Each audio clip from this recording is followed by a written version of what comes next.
my help in times of need.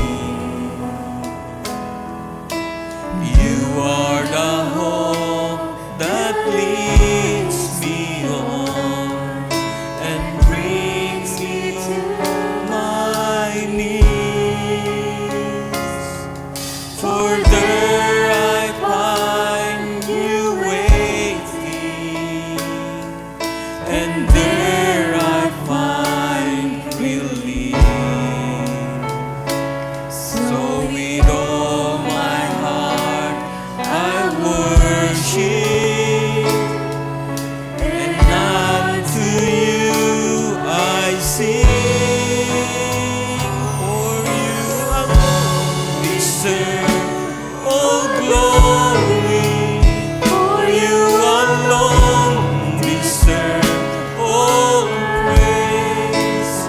Father, we worship and adore you. Father, we long to see your face.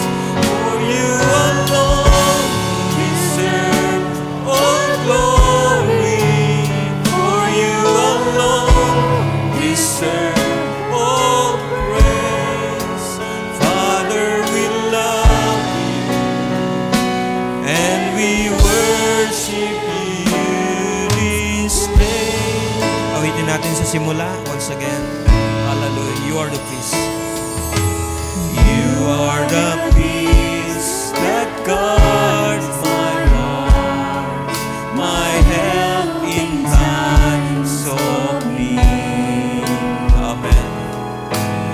You are the hope that leads me on and brings me to my knees.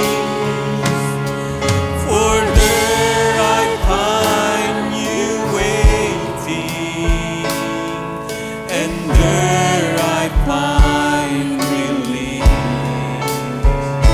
So with all my heart I worship, and unto you I sing. For you alone deserve all glory. God bless Marjolo. You alone deserve all praise. Father, we love you and adore you. Father, we long to see your face. For you alone deserve all glory. For you alone deserves all praise. Father, we love you and we worship you this day. For you alone, hallelujah. For you alone deserve all glory. For you alone deserve all praise. Father, we worship and adore you. Father, we long to see your face. For you alone deserve all glory. For you alone deserve all praise. Father, we love you and we worship you this day. Father, we love you and we worship you this day. Do we love Him? We love Him because He first loved us. Yan ang sabi ng banal na kasulatan. Tayo ng mga hindi kaibig-ibig ay nagawang ibigin ng Diyos na maibigin. Hindi niya tinitigan ang ating mga kasalanan, hindi niya tinitigan ang ating mga kahungkagan. ang marami nating mga pagkukulang at ng mga gawang hindi matuwid sa Kanyang harapan. Ang tinitigan ng Diyos ay ang Kanyang paunang kaalaman na nagsasabing tayo ay mga hirang before the foundation of the world. We are predestinated according to the foreknowledge of our God. Napakabuti ng Diyos, hallelujah. Nakikilala niya ang sa Kanya, and in due time siya nagpakilala sa bawat isa sa atin. We thank God sapagkat binigyan niya tayo ng spirit of wisdom and knowledge to recognize His calling, that we are a part of Him and He is a part of us. Blessed be the name of Jesus. Tayo manalangin. Ama naming banal, lubos-lubos kami nagpapasalamat sa oras na ito sapagkat pinuno mo ng kagalakan ang aming mga puso sa nagdaang pagdiriwang ng ika-44 na anibersaryo ng iglesyang ito. We have not celebrated for anything. We have celebrated your goodness, O God. Sapagkat throughout the years, sa buhay ng aming mahal na Pastor Franco hanggang sa aming mahal na Pastor Jack, from year to year, Lord, hindi ka nagkulang, ikaw ay nanatiling mabuti at dakila sa iyong mga gawa. Wala kami, Panginoong Diyos, mabanggit, masabi sa oras na ito, kundi purihin ka, sambahin ang iyong pangalan, sapagkat sa iyong kahabagan at sa iyong biyaya, Panginoong Diyos, ay naging karapat-dapat kaming matawag ng mga anak na lalaki at babae ng aming Diyos. Purihin ka sa aming mga buhay, Panginoon, ikaw ang aming tagapagligtas at dakilang manunubos, na siyang naghiwalay sa amin sa course ng sanlibutan ito upang kami ay tumahak ng landasin na matuwid, na mayroong napupulfill na yung kalooban, Panginoong Diyos, na mayroong kapurihan at kadakilaan sa iyong pangalan. Nagpapasalamat kami sa oras na ito, O Diyos, na makabahagi sa iyong pagtawag, Panginoon. Napakasaya ng aming mga puso't kaluluwa na mayroon kaming Diyos na nakilala sa huling mga araw na ito. Salamat, tinunghayan mo kami sa mga panahong kami ay makasalanan pa, sa mga panahong kami ay walang pag-asa. Salamat, Lord God, sa iyong kahabagan sa buhay ng bawat isa sa amin.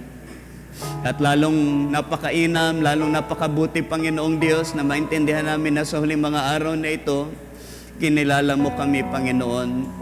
Salamat, Lord God, sa dakilang gawa mo sa buhay ng iyong mga anak sa dakong ito. At sa oras na ito, Amang Banal, nagsusumamo ako sa iyong banal na presensya na minsan pa'y katagpuin mo ang mga nasain ng aming mga puso't kaluluwa sa oras na ito, sapagkat nauuhaw kami at nagnanasa na patuloy pang mapuspos ng iyong Espiritu sa dakong ito, Panginoong Diyos, that may your presence, Lord, continue to shower our souls and our hearts, Lord, with your goodness and with your greatness, O God, na may kasamang kaawaan at iyong biyaya, Panginoong Diyos, na iparanas sa bawat isang umaasa sa iyong mga pagkilos at paggawa sa pamagitan ng iyong Santong Espiritu. O Diyos, ito ang aming kagalakan palagi, ang paglingkuran ka na may malinis na puso. Kung kaya't, kung meron ka nakikita mga bagay na hindi matuwid sa aming pagkatao, Panginoon, sa kaloob-looban namin ay sumagana nawa ang banal na dugong natigis sa krus ng Kalbaryo na hanggang ngayon ay mabisa upang maglinis ng aming mga budhi, Panginoon, kung ito'y dinudumihan ng kaaway.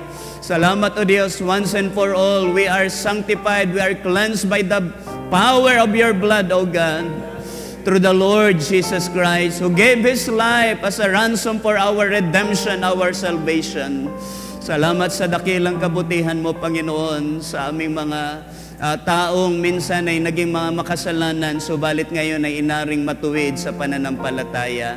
Panginoon, ipinagkakatiwala namin sa iyo, O Diyos, ang dalangin ito. Sumasampalataya kaming ang bawat mga may pagpapakumbabang puso ay tumanggap ng kapatawaran upang malaya kaming makaharap sa iyong presensya na may tinatanggap na benepisyo ng iyong kaluwalhatian ng iyong mga salita sa oras na ito.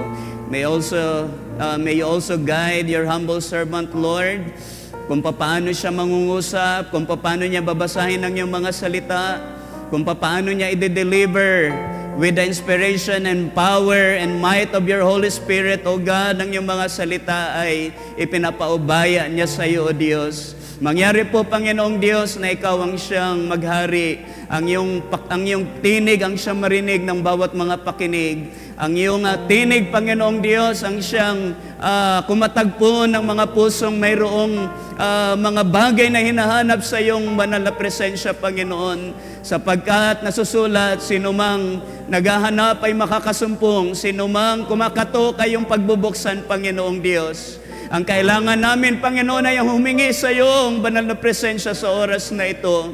At tunay inaamin namin, Panginoong Diyos, marami pa kaming kakulangan, subalit salamat. Thy word confirmed already that in Christ we are complete. Hallelujah. Kaya naman, Panginoon, sa oras na ito, hayaan mo ang kapangyarihan ng iyong Santong Espiritu ay lumakip sa mga salita ng buhay na aming pagbubulay-bulayan, sama-samang pakikinggan, sama-sama naming kakainin. We will all partake with Thy word, O God.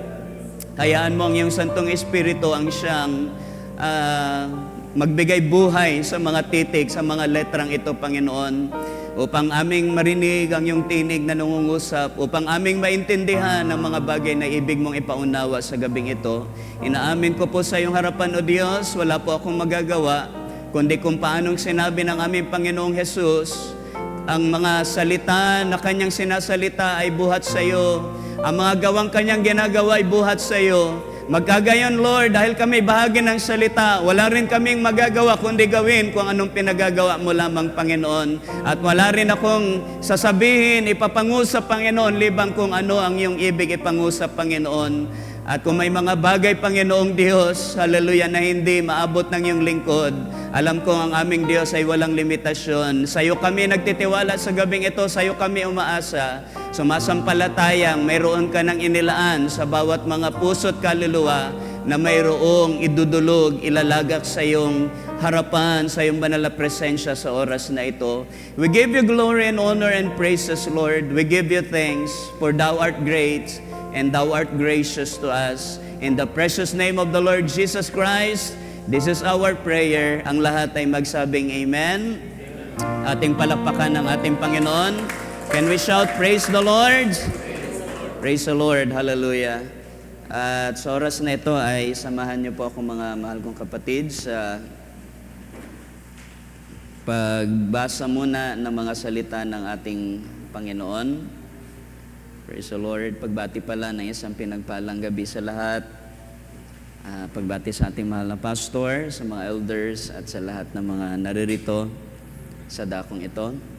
Maging ang mga kapatirang nasa kanilang mga tahanan na nakaantabay po sa ating gawain. Samayin niyo po ang kapayapaan at biyaya at pagpapala ng ating Panginoong Jesus. Nais ko pong buksan ang tekstong pinagkuhanan po ng ating tema sa nakalipas na 44th year anniversary celebration natin.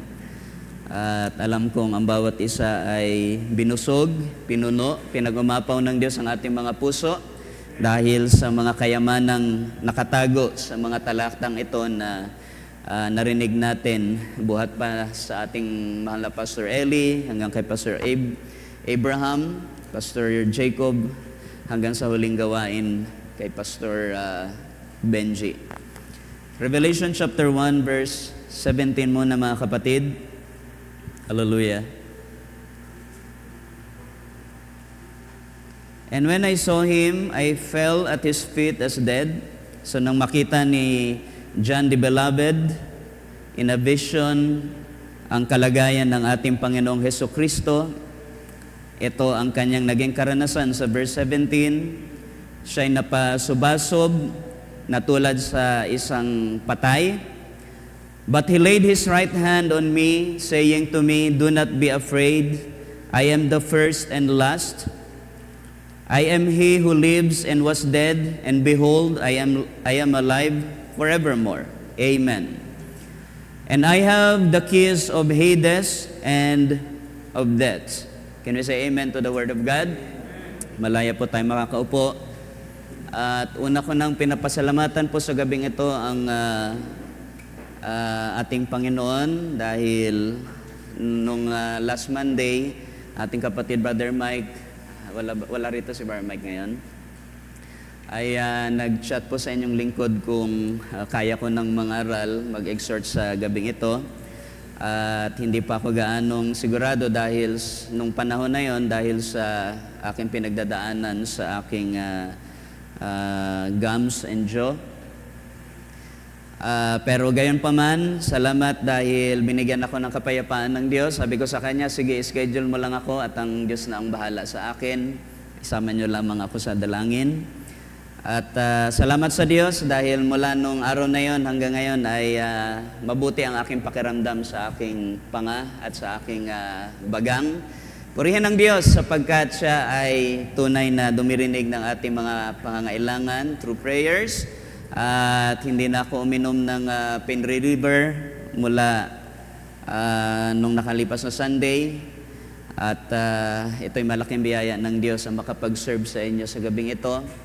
Bagaman may konting discomfort pa rin, pero salamat sa Diyos, hindi ko na naranasan yung unang dalawang onset ng pain sa bahaging ito ng aking katawan. At salamat sa biyaya ng Diyos na patuloy na umaalalay sa atin sa panahon na hindi natin kaya. Nararanasan nyo ba ang pag-alalay ng Panginoon? Sino rito kailangan ng alalay ng Panginoon? Purihin ng Diyos sapagkat nasa tamang lugar tayo kung saan ay ating mararanasan ang pag-alalay ng ating Panginoon na may kasamang pagmamalasakit, pag-aalala at pagmamahal sa atin. Amen? Hallelujah! I pray and I hope na ating maranasan ang pag-ibig na yan ng ating Panginoon sa oras na ito habang pinag-uusapan natin ang mga salita ng ating buhay na Diyos. Purihin ng Diyos. Hallelujah! So, I believe ang mga talatang ating binasa, ito ay lay down na sa atin na ating mahal na pastor bago pa nagsimula ang ating anniversary hanggang sa ating mga guest speakers.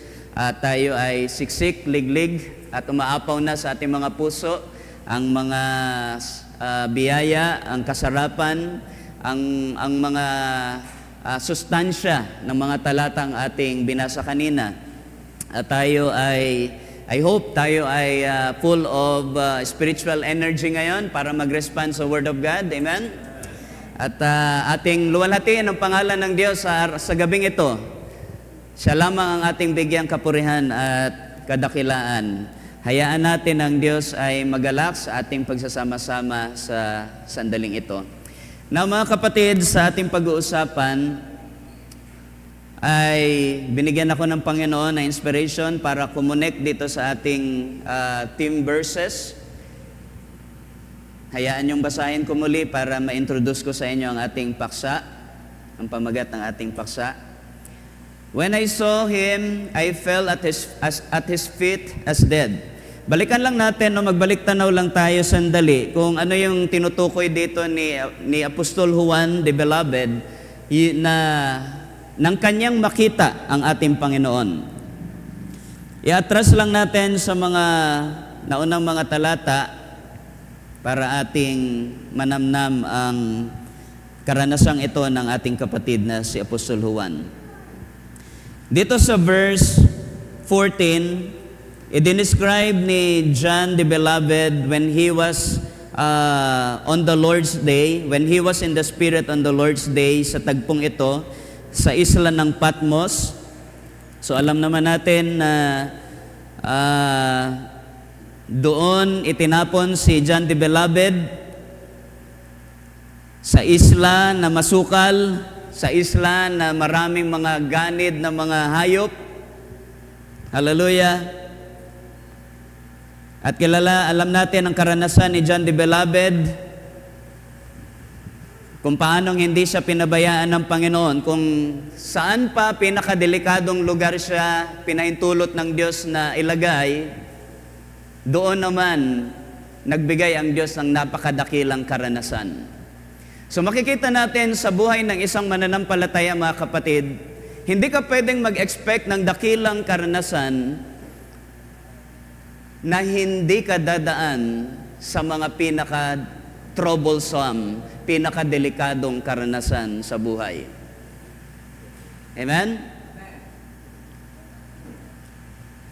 Bilang isang mananampalataya, naintindihan natin, hindi biro ang kaluwalhatiang kalakip ng ating mana sa pagtatagumpay sa pananampalataya.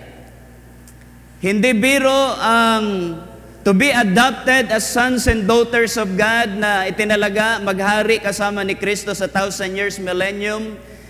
Hindi birong karanasan ang dadaanan ng bride.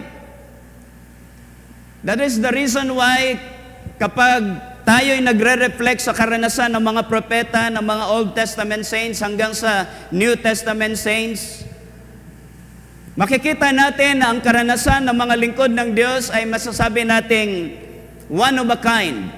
Hindi ganon kadali. Hindi rin ganon kahirap, kundi sobrang hirap. Mababalikan natin si Joseph kung paanong ang kanyang buhay ay hindi naging maganda sa paumpisa, kung paanong binenta siya ng kanyang mga kapatid, inihulog sa hukay, na wala siyang ibang makita kundi ang presensya lang ng Panginoon sa pamamagitan ng mga bituin sa langit. Hallelujah! At nasundan pa ng maraming mga karanasan sa Ehipto na kung ating susuriin ng maigi bilang mga tao ay kung tayo siguro nakaranas ng karanasan ni Joseph ay maaaring hindi natin kayanin.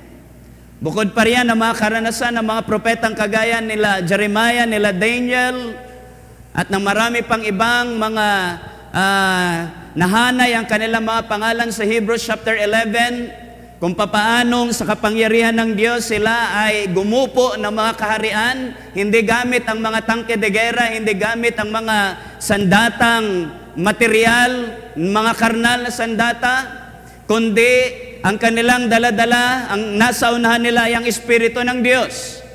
Amen? At bukod pa riyan ay ang mga karanasan ng mga apostol, kung papaanong sila ay they were beheaded because of this grace of God. Sa pagtatanggol sa pananampalatayang ito, si Apostol Pedro, ibinitin ang patiwarik sa krus hanggang mamatay. Hallelujah! Si John the Beloved ay sinugba sa kumukulong langis, pero pag hindi mo pa panahon, talagang hindi ka pwedeng patayin ang mga elementong ito na nasa lupa. So maraming karanasan. But you know, greater experiences brings about greater glory. Kaya wag natin tatanggihan ng mga mainit-init at maalab-alab, umaalab na mga pagsubok sa buhay. Pero hindi ka rin binabawalan na umaray ka dyan dahil ramdam mo yung mga pains at yung epekto ng mga troubles na yan. Yung ngipin nga lang pagka talagang sumasakit yan, talagang titiisin mo. Hallelujah. Pag may pain, of course, ang katumbas niyan ay pagtitiis. Dahil ang Diyos lamang ang makakapaglapat ng biyaya para maalpasan mo yan. At kapag naalpasan mo yan, may karagdagang courage, may karagdagang paglago na mararanasan ng iyong kaluluwa sa presensya ng Diyos. Dahil bawat mga pagtitiis sa maraming tiisin, that is equivalent to another victory and another, hallelujah, equip life para humarap sa marami pang mga pagsubok na ipapahintulot ng Diyos. Kaya yung sinabi sa Korinto na hindi ka papahintulot sa pagsubok sa mga tukso na beyond your measure, hallelujah, might as well na dapat nating maintindihan. We are growing from glory unto glory, from faith to faith. Kaya ang pagsubok ay pataas din ng pataas ang antas. Pag tumataas ang antas ng pagsubok, yun yung measure na inabot ng yung tinanggap na pananampalataya. Hallelujah! Just like what we heard, marami tayong madidiscover habang tayo lumalago sa pananampalataya. For faith cometh by hearing, and hearing by the word of God. At ang pakikinig ng salita ng Diyos ay paglago at paglago at paglago sa salita ng Diyos. The more you hear and realize the Word of God and catch the revelation behind the Word of God, the more na ikaw ay lalago sa pagkakilala in the grace and in the knowledge of God, sabi ni Apostol Pedro. Hallelujah! Kaya ang mga napaka-iinit na mga karanasan sa buhay pananampalataya, ang bunga niyan, ang ultimate na fruit niyan ay ang maghari ka kasama ni Kristo sa 1,000 years millennium. Amen? At ang mga makakalakip sa paghahari ni Kristo ay sila na according to Revelation chapter 2 ay mga mapagtagumpay. Pagbibigyan ng pagkakataon na makabahagi sa paghahari ng ating Panginoon sa millennium. Kaya nga sabi sa banal na kasulatan, He who has an ear, let him hear what the Spirit says to the churches. Dahil ang salita talaga ng Diyos ang ating kailangan upang tayo'y maging mapagtagumpay. Hallelujah! Sa verse 14, ating baliktanawan, His head and hair were white like wool, and white as snow, and His eyes like a flame of fire. So rito sa chapter 1, makikita natin ang dahilan kung bakit si Apostol Juan, nang kanyang makita sa vision ng ating Panginoon, ay napasubasob siya na tulad sa isang patay na, like a dead. Makita mo ba naman ang Panginoon na nasa ganitong kalagayan? Hindi na isang maamong kordero, kundi isang leon na handang ibigay na ang hatol sa mga masasama. Alam naman natin ang simbolo ng leon. Alam naman natin kung ano ang sinisimbolize or kinakatawanan ng isang leon. Hallelujah! It's about judgment and death sa mga makasalanan. His eyes like a flame of fire, his feet were like fine brass, as if refined in a furnace, and his voice as the sound of many waters. So sino hindi matatakot na ganito ang makita ni John sa vision patungkol sa kalagayan ng ating Panginoong Jesus? He had in his right hand 7 stars, out of his mouth went a sharp two-edged sword, and his countenance was like the sun shining in its strength. And when I saw him, I fell at his feet as dead. So nang makita ni John the Beloved ang ating Panginoong Jesus, nakagaya ng mga dinescribe na ating binasa, siya'y napasubasob sa paan ng ating Panginoon na tulad sa isang patay na. In other words, mga kapatid, si John the Beloved, bagaman siya ay nakaranas na ng pagpupuspos ng Espiritu ng Diyos, and yet, naramdaman niya yung takot sa harapan ng ating Panginoon. Kakaibang takot.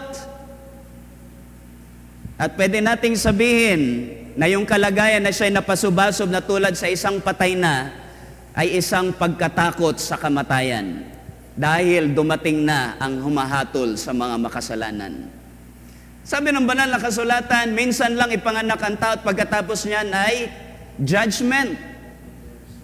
Sapagkat kung ikaw ay minsan lang ipanganak at kasunod niyan ay kamatayan, pagkatapos ay kahatulan, kung hindi ka nakaranas ng born again experience, yun talaga ang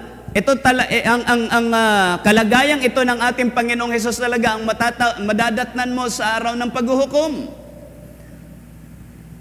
Hallelujah! Hindi na korderong maamo, hindi na korderong mahabagin, kundi isang leon, nakikitil ng mga hindi tumanggap sa biyayang ito na ipinagkaloob ng Diyos sa pamagitan ng ating Panginoong Hesukristo sa mga makasalanang kagaya natin. So hihintayin pa ba natin ang mga araw, hallelujah, na ang ating Panginoon ay maging tulad sa isang hukom na nahahatulan ang mga masasama sa kanilang mga kasalanan, o sasamantalahin mo ang panahon hanggat ang biyaya ay bukas pa sa ating kinabubuhayang church age? Hallelujah! Kaya sabi ng kaya kapag ating nadadaanan ng mga bagay na ito, kung ibig mong malampasan, kung ibig mong magtagumpay laban sa second death, kinakailangan yung isang kaluluwa ay makaranas ng dalawang kapanganakan at possible na ikaw ay hindi na makaranas ng kamatayan dahil sa kaeksian ng panahon. Pero ang isang taong masama, minsan nang ipanganak, 2 beses siya pwedeng mamatay. Una ay kamatayan dito sa katawang lupang ito. Pangalawa, sa Judgment Day, ang masasamay muling bubuhayin para sila'y hatulan ng ikalawang kamatayan para isugba sila sa lake of fire, sa dagat-dagatang apoy. Salamat sa Diyos, hindi na tayo daranas ng second death. Amen? Dapat nating bigyang kapurihan ng Diyos sa bagay na ito na tinanggap natin dahil sa napakagandang biyaya ng Diyos na ating tinanggap nang tayo'y makasalanan pa. Hallelujah! So, this is the reason why nang makita ni John, the beloved, ang presensya ng Panginoon sa ganitong kalagayan, natakot siya. Paano natin nalaman na siya'y natakot? Kasi kung ang Panginoon ang kanyang nakita, sino rito ang gustong makita ang Panginoon face to face? Gusto nyo ba pag nakita nyo ang Panginoon face to face ay mangangatog kayo sa takot na parang nakapanood kayo ng horror movie? O di kaya parang kayo ay hold upin? O di kaya parang kayo ay imamurder ng masamang tao? Ganon ba ang gusto nating maramdaman pag nakita na natin ang mukhaan ng Panginoon? Of course not. Hindi ito ang bunga ng Ebanghelyo ni Kristo na ating tinanggap. Agree? Ang sabi ng banal na kasulatan sa aklat ni Timoteo, hindi tayo napasakop na muli sa pagkatakot. Amen?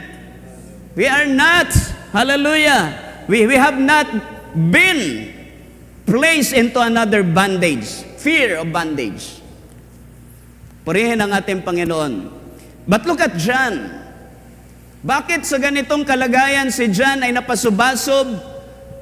Kakaiba yung takot niya. Meron siyang takot sa kamatayan. Tingnan ninyo. John is representing the bride of Christ sa huling araw na ito. Tayo ay bride ni Kristo.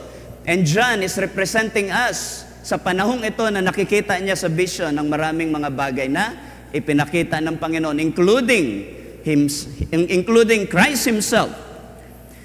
So, sabi rito, when He laid His right hand on me, saying to me, do not be afraid. Ngayon, maintindihan natin na yung pagkatakot na naramdaman ng apostol ng Diyos na si Juan ay pagkatakot sa kamatayan. Dahil ang Panginoon ay tulad sa nariyan na para kumitil ng buhay ng mga masasama. But we know si John ay na-born again na. And yet, may ganun siyang naramdaman nang makita niya ang Panginoon sa isang kalagayan na maghahatol na sa masasama. Magbibigay na ng hatol sa masasama. Hallelujah. Na yung, ano bang tawag nung martilyo ng judge sa Korte Suprema? Ano bang tawag doon? Hindi ko na rin maalala, pero pag yan ay pinukpok na ng judge para sabihin na ikaw ay habang buhay ng sesentensyahan ng ano yan, electric chair, death penalty. Pag ipinukpok na ng judge ang kanyang martilyo, kinakailangan mong harapin ang death penalty. Hallelujah. Minsan kapag, I don't know kung kayo ay nakapasok na ng mga courtroom, no? Pero ano kayang pakiramdam kapag ikaw ay nakaharap sa isang judge dito sa lupa? Marahil kapag ikaw yung nasasakdal, ikaw yung guilty sa isang pagkakasala, pag nakita mo pa lang yung presensya ng isang judge sa isang courtroom dito sa lupa, ay mangangatog ka. Di ka pa nahatulan, ay pakiramdam mo ay tapos na ang pag-asa mo. Ikaw ay masasentensyahan na. No, para bang nai-equate sa ganon ang kalagayan ng isang judge. At ganon ang naramdaman ni Juan. Kaya nga, Sabi sa talatang ito, do not be afraid. Ang ating Panginoong Jesus ay nag-encourage kay Juan, huwag kang matakot, Juan. I am the first and I am the last. I am the Alpha and I am the Omega. Apostol na ito ng ating Panginoon, ha? Pero nakaramdam pa rin ng takot. Nalimutan siguro ni Juan na siya ay born again na. But you see, hindi tayo exempted sa mga pagkatakot. Maliban na ang Diyos, hallelujah, sa pamamagitan ni Kristo ay daigin ang marami mga pagkatakot. At ang sabi ng banal na kasulatan, ang huling kaaway na ating dadaigin ay ang kamatayan. In other words, meron pa bang mga mananampalatayang nakakaramdam ng takot sa kamatayan? Kailangan natin ang karanasan ni Juan kung papaanong siya ay nagtagumpay sa bagay na ito. To overcome the fear of death requires a full knowledge of who your Savior is. Kinakailangan kilala mo ang iyong tagapagligtas. Kaya nga narinig natin sa pangangaral na nakaraan, hindi na the God of our fathers, the God of our parents, the God of Abraham, Isaac, and Israel, but my God, my Lord. Personal. When you say personal, you know your Redeemer. You know your Savior well. Hindi ka umaasa sa pagkakilala ng iba tungkol sa ating Diyos at ang ating Panginoon. And to personally know Jesus Christ as our Savior, our Redeemer, our God, kailangan ma-build yung relationship natin sa Kanya. Paano mabibuild ang ating relationship sa Kanya? Read your Bible. Meditate on the Word of God. Grow ye in the revelation of the Word of God. Walang ibang paraan. Ang mag-asawa, hindi nila makikilala ang isa't isa kung 50 years silang magsasama pero hindi sila nag-uusap sa loob ng 50 years. Naintindihan po ba natin?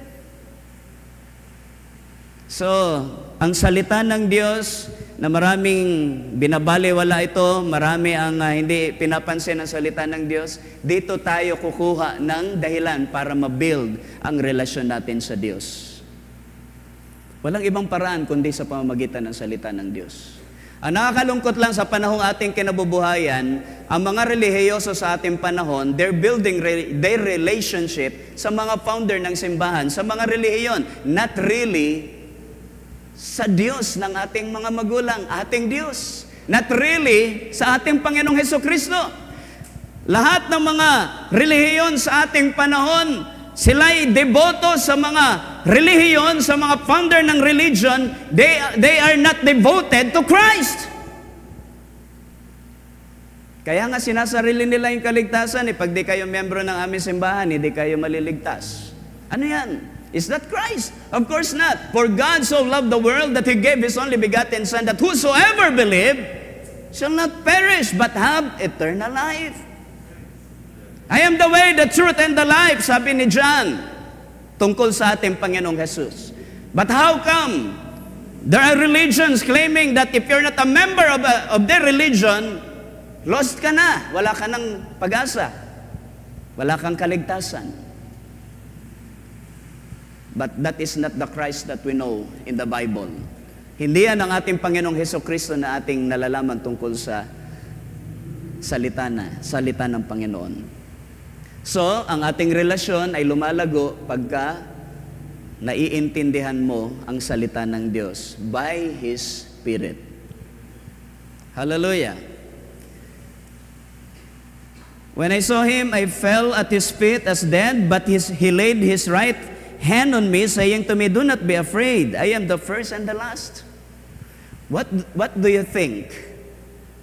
Bakit ang ating Panginoon, maraming pwedeng pagpapakilala na pwede niya ipakilala kay John para si John ay malit up at yung takot niya ay mawala. Bakit ito pang katagang, I am the first and I am the last pa yung sinabi ng Panginoon? Pwede naman sabihin ng Panginoon na, I am Jehovah Jireh. Di bagay, ano? I am Jehovah Shalom. I am Jehovah Chidkeno. I am Jehovah Mekadesh. Bakit I am the last? I am the first and I am the last.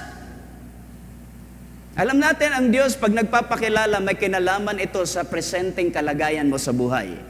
At yung presenteng kalagayan mo sa buhay, yan yung panahon na kailangang mahayag sa iyo ang mga attributes ng Diyos na akma sa pangangailangan mo. Amen? That is the reason why kapag ka nasa in big needs ka, nasa pangailangan ka ng provision ng Diyos, you're asking God as your Jehovah Jireh, not your Jehovah Rapha. But when you are sick, when you are in illness, you need the power of Jehovah Rapha. But you don't need Jehovah Jireh at that present time. Naintindihan natin? At dahilan si John the Beloved ay nasa matinding pagkatakot, naramdaman niya, umepekto pa rin yung takot sa kamatayan, ang encouragement sa kanya ng Panginoon, do not be afraid. I am the first and I am the last. Now, maintindihan natin kung bakit ganito ang sinabi ng ating Panginoon kay John sa susunod na mga talata. I am he who lives and was dead. And behold, I am alive forever. Amen. And I have the keys of Hades and of death. Meron akong nasa aking mga kamay na ang susi ng libingan at ng kamatayan, ng impyerno at ng kamatayan. Bakit ganun ang description ng ating Panginoong Jesus sa kay John the Beloved? He should have said something else. Pero bakit ganitong sinasabi ng ating Panginoon? Ini-encourage na si John the Beloved na ako yung nabubuhay at namatay at muling nabuhay at nabubuhay magpakailanman. Nasa akin ang mga susi ng impyerno at ng kamatayan. Now, don't tell me na si John ay hindi natatakot sa kamatayan sa panahong ito. Because if not, hindi dapat sinabi ng Panginoon na nasa aking kamay na ang mga susi ng libingan, ng impyerno at ng kamatayan. Dito maintindihan natin kung gaano katinding takot mayroon si John tungkol sa kamatayan.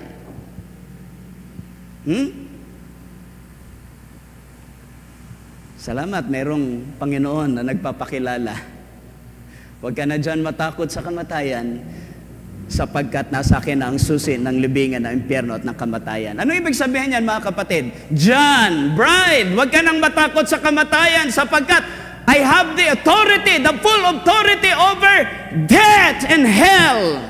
Meron akong kapangyarihan na ibalik na sa akin ang kapangyarihan laban sa kamatayan. Naintindihan po ba natin? John was so afraid. Naharap siya sa presensya ng Panginoon na mistulang hahatol na sa mga masasama by introducing the second death sa mga masasama. And John was so afraid. Kaya yung ating paksang pag-uusapan ay tawagin nating thanatophobia. Thanatophobia. Thanatophobia. Thanatophobia. So, ang ibig sabihin po ng thanatophobia ay fear of death. Takot sa kamatayan. Ang thanatophobia, mga kapatid, hindi lang ito basta takot sa kamatayan. Kung ating nasusundan at naintindihan yung ating nabasa tungkol sa karanasan ni John the Beloved nang siya'y maharap sa presensya ng Panginoon na tulad sa isang hukom na, hallelujah, ito yung naramdaman ni John the Beloved. Sobrang pagkatakot sa kamatayan na kinakailangang mabuksan sa kanya ang katotohanan. John, huwag ka nang matakot sapagkat ako ang may control sa kamatayan. Ako ang may control sa impyerno. Ako ang may control sa libingan. I have the keys of hell and death. Huwag ka nang matakot.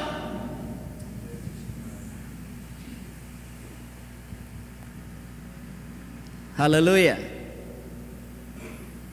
Marami tayong alam ng mga phobia. Mayroong mga may phobia sa heights, Merong mga may phobia sa kung ano-anong mga animals, merong may phobia sa kung ano-anong mga kalagayan dito meron pa nga may phobia sa tubig. Kung ano-anong mga phobia. Hallelujah. Pero sa lahat ng phobia na ito, yung phobia sa kamatayan, ang matindi ang sakit at ang dusa na pwedeng idulot sa taong nagtataglay nito. Hallelujah. So napakaganda ng sinabi rito, I am he who lives and was dead. And behold, I am alive forevermore. Amen. Ano man ang ating nararanasan sa buhay, alam ng Panginoon kung ano ang pangangailangan mo sa panahon na yan. Alam ng Panginoon kung anong attribute niya na dapat na ibigay sa iyo sa panahon ng iyong pangangailangan. Salamat ang ating Panginoon, hindi lang siya nagpo-provide ng mga material things na ating kailangan sa presenteng panahon. Hindi lang siya manggagamot, even yung ating mga damdamin na nasa-subject sa ganitong mga fears, mga pagkatakot, mayroong paraan ang Diyos para bigyan ka ng kapayapaan. Napakagandang inawit natin kanina, di ba? Ikaw, Panginoon, ang aking kapayapaan. Dahil kapag wala kang kapayapaan, of course, naturalmente, may takot ka. At ang takot, laging kaaway po yan ng pananampalataya. It's either you have fear or you have faith. Isa lang sa dalawang yan ang pwedeng maghari sa puso ng tao. Kapag si Kristo naghahari sa iyo, ang pananampalataya ay gagawa. Pero kapag hindi si Kristo naghahari sa iyo, ang pagkatakot ay mapupuno sa iyong puso at kaluluwa. At ang sabi ni Job, kung anong kinatatakot ko sa aking kalooban, siyang dumarating sa akin. So ang pagkatakot, hallelujah, hindi lang yan basta salita at karanasan, yan ay puwersa na pwedeng magbunsod sa tao para maranasan niya kung ano ang kanyang kinatatakot. At ganun din ang pananampalataya, kung anong pinananampalatayanan mo, yan ay puwersa para ganapin ng Diyos kung anong pinananampalatayanan mo. According to His Word. Hallelujah. I am he who lives and was dead, and behold, I am alive forevermore. Amen. And I have the keys of Hades and of death. So kaya hindi na katakataka na sa yugtong ito, sa pagkakataong ito, ang lingkod ng Diyos na si Juan ay na-encourage sapagkat hindi siya kasama doon sa mga hahatulan ng ikalawang kamatayan. Pero kinakailangang isulat ni John, hallelujah, ang mga bagay na sasabihin sa kanya ng Panginoon sa aklat ng Revelation para ipadala sa iglesia. So, nagagalak tayo mga kapatid na 2,000 years ago, hallelujah, ang Panginoon ay naging concern na sa atin, hindi pa tayo ipinaglilihin ng ating mga magulang, hindi pa tayo lumilitaw sa ibabaw ng lupa, nasa isip ka na ng Diyos, yung kaligtasan mo, yung ikabubuti mo, yung kaluwalhatian na para sa iyo, nasa isip ka na ng Diyos. Napakainam na maintindihan ang kalooban ng ating Panginoon. Hallelujah. At of course, ang katotohanan ito ng ating Panginoon ay namatay, pero hindi siya nanatili sa libingan, mga kapatid. Amen? Salamat. Ang namatay doon sa krus ng Kalbaryo at inilibing ay muling nabuhay sa ikatlong araw. At dapat nating maintindihan kung gaano kahalaga yung namatay na muling nabuhay. Patungkol sa pagganap ng Diyos ng kanyang buong katwiran, ng kanyang mga plano sa buhay ng mga mananampalataya. Tingnan natin sa Hebrews chapter 9, para bigyan din dito ang ilang mga bagay sa verse 16. For where a testament is, there must also of necessity be the death of the testator. Kung saan mayroong tipan, kasulatan, kinakailangan din ang kamatayan ng gumawa ng tipan. So, binabasa natin itong Hebrews chapter 9 verse 16 para maintindihan natin na napakahalaga ng kamatayan ng ating Panginoon. At lalo nating manamnam kung gaanong naging dakilang bagay na yung namatay ay muling nabuhay. Now, bakit nga ba kailangan ng kamatayan ng gumawa ng tipan? Para ang tipan ay magkaroon ng bisa. Verse 17, for a testament is of force after men are dead. So yun talaga ang disenyo sa mga tipan. Ang tipan ay nagiging mabisa kapag ang gumawa ng tipan ay patay na. Kaya nga yung mana mo, hindi mo yan mamanain, hindi mo yan tatanggapin hanggat buhay pa yung magbibigay sa'yo ng mana. Tagapagmana ka, pero hindi mo pa yan mauhusto, hindi pa yan malulubos sa'yo, hanggat hindi namamatay yung magbibigay sa'yo ng mana. Dahil ang mana, ang inheritance mo ay nagiging matibay, ang kasulatan, ang tipan tungkol dyan, kapag wala na yung gumawa ng tipan. Otherwise, it is of no strength at all while the testator liveth. At alam ninyo, yung tipan na tinutukoy dito, wag na tayong lumayo. Ang salita ng Diyos ay tipan para sa atin, ang mga mananampalataya na bride ni Kristo. Sumasampalataya ba kayo? Mabisa ang tipan ng Diyos, mabisa ang salita ng Diyos. Sino sumasampalataya? Sumasampalataya kayo na sa panahon ng pangangailangan, napakabisa ng salita ng Diyos para tunghayan mo ang iyong pangangailangan. Sa panahon ng karamdaman, napakabisa ng salita ng Diyos para tumanggap ka ng kagalingan. Sa panahon ng kagulumihanan, ganun din upang tumanggap ka ng kapayapaan. Sumasampalataya tayo. Kung sumasampalataya tayo mga kapatid, then naintindihan natin ang bisa ng salita ng Diyos. Dahil galing ito sa Diyos, kinakailangan makaranas siya ng kamatayan upang ma-enjoy natin ang kapangyarihan ng salita. Amen? At ito pang napakagandang bagay mga kapatid. Kung ang mga salita ng Diyos, kung ang tipan, ang salita ng Diyos na naglalaman ng tipan ng Diyos sa atin ng mga makasalanan, ngayon tayo mga inaring matuwid dahil sa pananampalataya. Kung ito'y nagiging mabisa at matibay pagka namatay ang gumawa nito, kung yan ay ating naintindihan na, ay dapat din tayong higit na magalak sa gabing ito sapagkat nang ang ating Panginoon ay mamatay, naging matibay na ang kanyang salita. Yung namatay muli pang nabuhay, kaya yung namatay na muling nabuhay ay lalo pang nagpatibay ng bisa ng salita ng Diyos. It's a double portion effect. Kaya ang kulang na lang sa atin, talagang yung sampalatayanan ang sinabi ng Panginoon. Naintindihan po ba natin mga kapatid? Wala na tayong maidadahilan. Ang anumang lumabas sa bibig ng ating Panginoon, may pangyayari sa kanila na sumasampalataya. Bakit? Hindi lang siya namatay, siya'y muling nabuhay. At siya'y buhay na buhay magpakailanman. Dahil hindi naman talaga nanatili sa kamatayan ng ating Panginoon. Ang sabi ng banal na kasulatan, kanyang tinikman lang ang kamatayan. Can we say amen? Tinikman lamang ng ating Panginoon ang kamatayan para bigyang katibayan na ang kanyang mga pangako, ang kanyang tipan ay katotohanan. Kaya magpasalamat tayo na yung gumawa ng tipan, hindi sa pinatay, kusa niyang ibinigay ang kanyang buhay para sa atin ng mga makasalanan. Hallelujah. Itaas lang natin ang pagbabasa sa Hebrews chapter 9 verse 11. But Christ being come and high priest of good things to come, so siya'y naging saserdote ng mga mabubuting bagay na darating. Can you imagine that? Ang salita ng Diyos ay nagpapakita ng mga mabubuting bagay. Sino rito ibig ang mga mabubuting bagay na darating? Hallelujah.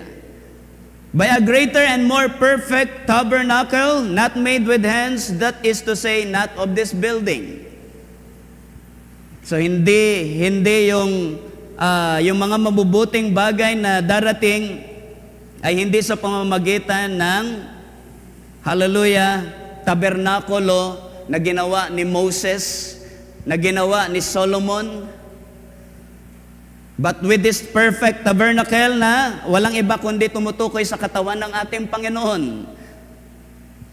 na kinakailangang mabuwal pero sa ikatlong araw ay muling itatayo. Not made with hands, that is to say, not this building, neither by the blood of goats and calves, but by His own blood He entered in once into the holy place. So alam na natin itong arrangement, ang proper order pagdating sa Old Testament way of worship, na every year ang high priest ay pumapasok sa most holy place para iwisik ang dugo ng mga goats and calves na nagpapakita, nagsisimbolize ng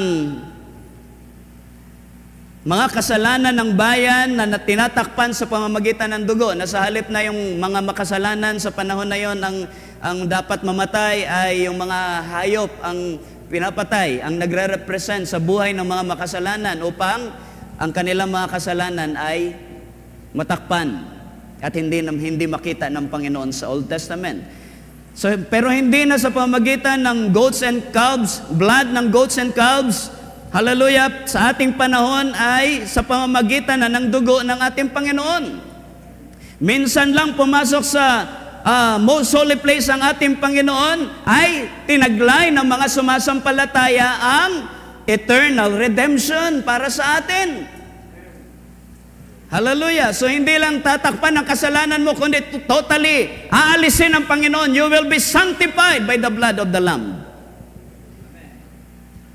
For if the blood of bulls and of goats and the ashes of an heifer sprinkling the unclean sanctify it to the purifying of the flesh, how much more shall the blood of Christ, who through the eternal Spirit offered Himself without spot to God.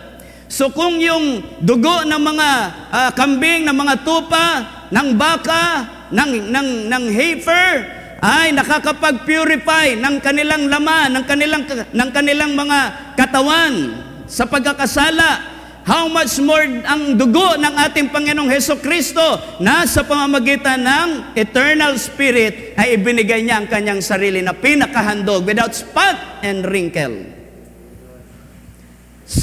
Sabi rito, purge your conscience from dead works to serve the living God. So nilinis ng dugo ng ating Panginoong Hesus ang ating maruruming mga conscience. Amen? Dahil hanggat hindi nalilinis ang conscience ng tao, yan yung nagiging pintuan sa maraming mga kasalanang ipinaglilihi. At pag ang kasalanan ay naipaglihi, nanganganak ito ng, anong pinapanganak? Kamatayan. Hallelujah. Sabi ni Apostol Santiago. And for this cause, He is the mediator of the New Testament, that by means of death, for the redemption of the transgressions that were under the first Testament, they which are called might receive the promise of eternal inheritance. So ang pagbubo ng dugo ng banal na kordero ay para sa kanila ng mga itinalaga sa buhay na walang hanggan, para tanggapin ang eternal inheritance. Your redemption is your inheritance. Paano ba mahuhusto ang redemption natin? By being born again.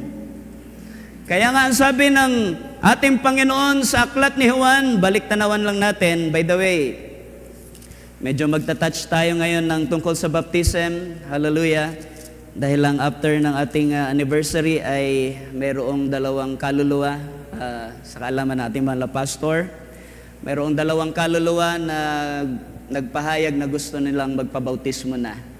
Andito yat Sister Angel at saka Sister Sam, so personal silang nagpahayag. Palakpakan natin ang ating Panginoon. Hallelujah.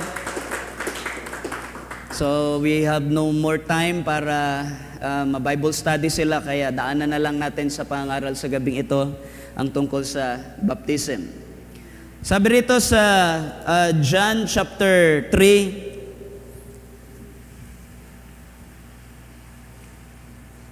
sa verse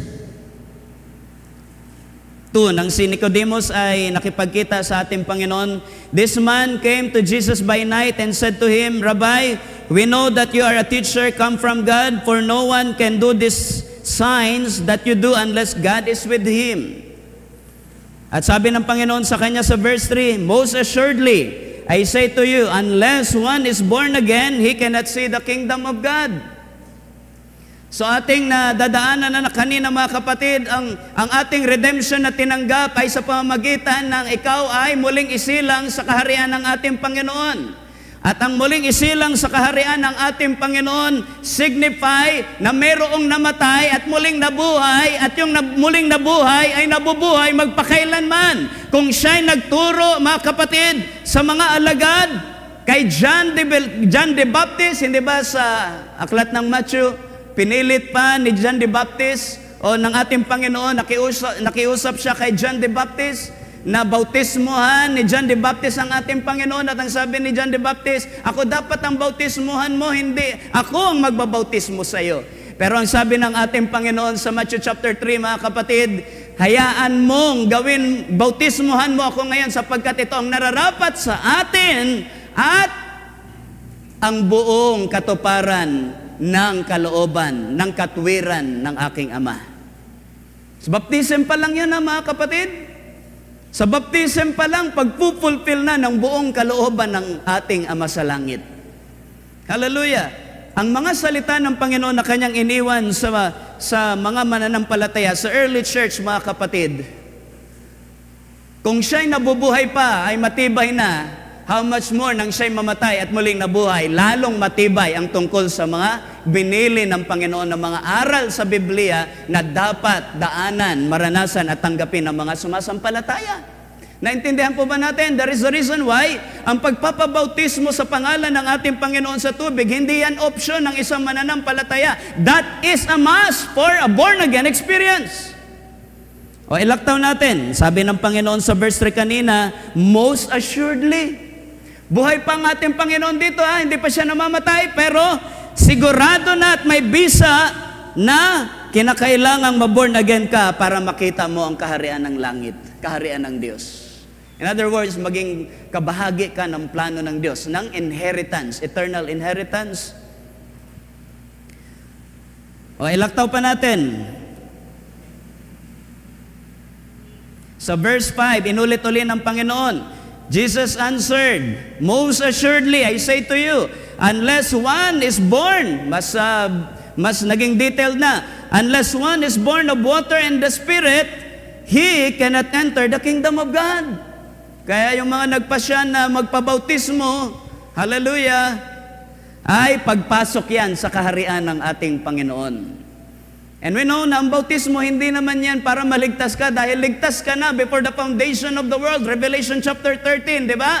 Ang kordero'y napaslang before the foundation of the world. In other words, hindi ka pa lumilitaw na makasalanan, nasa kaisipan na ng Diyos na ikaw ay ligtas at magmamaterialize ang kaligtasan ito sa panahon na tanggapin mo si Kristo, realizing na tinaglay natin ang kasalanan sa ating mga dugo because of the original sin. Pero salamat, merong korderong nabayubay sa krus sa Kalbaryo, siya'y inihandog para yung injection, yung vaccine ng kasalanan ay unti-unting alisin ng Diyos sa pamagitan ng banal na dugo ni Kristo. Amen? Na matransfuse ang dugong banal sa ating mga buong pagkatao. In our body, soul, and spirit. Most assuredly, I say to you, unless one is born of water, that is water baptism, in the name of the Lord Jesus Christ.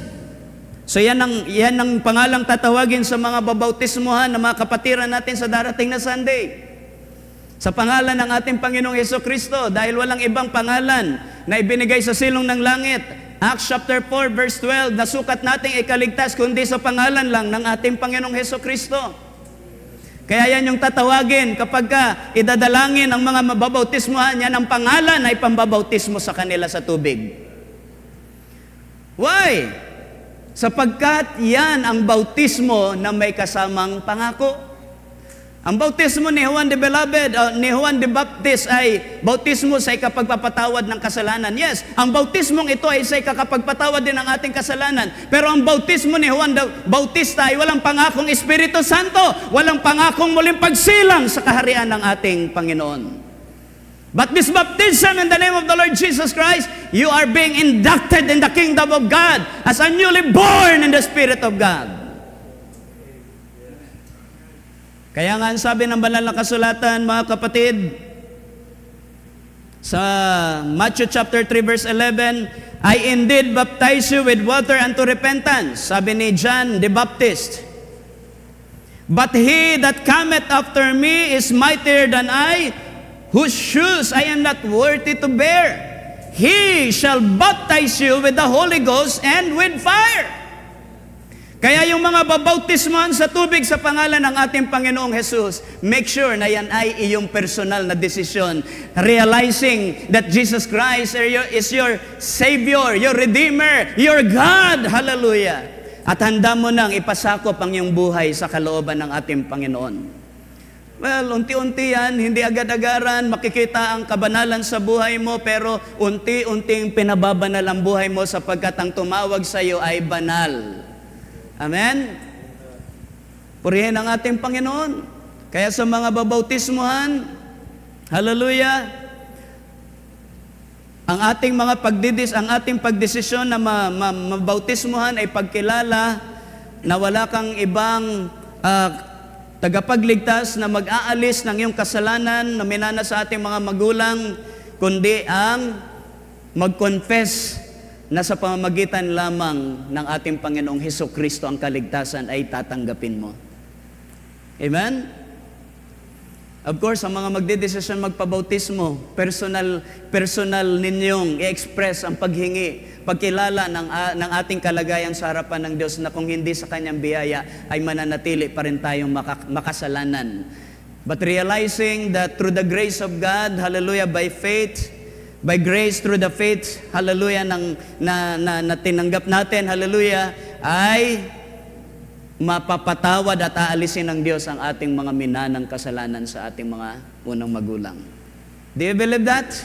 Sa mga babautismuhan, sumasampalataya kayo na walang ibang paraan para tayo ay, ang tawag ko dyan, para ma-activate, ma-enable ang kaligtasan sa ating mga espiritu at kaluluwa, ay ang pagpapasya mong ibigay na ang iyong buhay sa Panginoon, ipagkatiwala sa Panginoon sa pamamagitan ng bautismo sa tubig.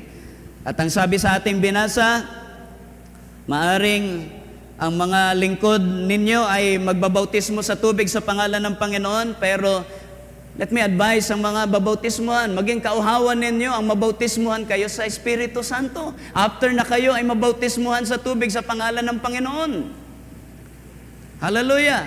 Because again, sa aklat ni Pedro, ang bautismo, hallelujah, na niresemble or itinipos sa panahon ni Noah ng hatulan ng Diyos ng tubig, ng baha, ang lupang ito. Ang sabi ng banal na kasulatan, hindi po yan pag-aalis ng karumihan ng laman, kundi yan ay pagtugon ng may malinis na budhi na si Kristo ang iyong tagapagligtas.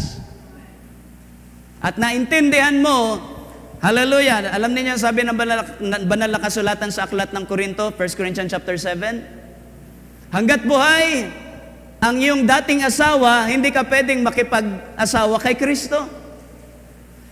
Mga nakalipas ay binabati natin ng libing, yung mga babautismuhan. Kaya nag-i-invite, diba, sino ang sasama sa libing ng ating kapatid.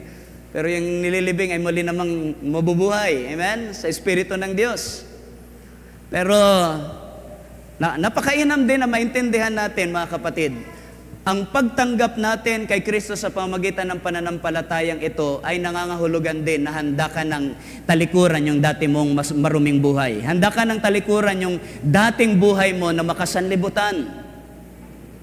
Hindi ito overnight mangyayari, pero ang pagpapabautismo mo na naintindihan mo ay makakatulong sa iyo para unti-unti mong ma-overcome yung dating nakasanayan mo sa sanlibutan ay mararamdaman mo unti-unting pinaparalyze na ng Espiritu ng Diyos sa iyong katawan, espiritu at kaluluwa. Hindi ba sabi ng Colossians chapter 3, hallelujah, na ang ating mga katawan ay dapat ma-mortify. The members of this body should be mortified from doing sins. Ano ibig sabihin ng mortify? Dapat i-paralyze ang ating mga katawan sa paggawa ng kasalanan. At ang paggawa ng kasalanan ay dahilan sa tayo ay nangaligaw sa kaharian ng Diyos. Tayo ay walang nalalaman tungkol sa kalooban ng Diyos. Nahiwalay tayo sa kalooban ng ating Diyos. Ang nakilala nating Diyos ay ang Diyos na may kapangyarihan sa kadiliman, sa kamatayan, sa panahong ating kinabubuhayan. But do you still believe na si Satanas ay may kapangyarihan pa rin sa kamatayan hanggang ngayon? Hindi na, sapagkat ang ating Panginoon at this very time, nasa control niya na. He has conquered death and hell already. Pero si Satanas ay may kapangyarihan sa kamatayan doon sa mga hindi sumasampalataya. Yun naman talaga ang role niya eh. Pero ang kapangyarihan niya sa kamatayan ay limitado na para sa mga anak ng Diyos. Amen? Naintindihan po ba natin mga kapatid? Kaya nga, ang sabi ng aklat ng Salmo, nalulugod ang Diyos sa kamatayan ng mga banal because of this very truth na may Kristong namatay at muling nabuhay sa ikapagpapatawad ng ating mga pagkakasala. O, purihin ang ating Panginoon.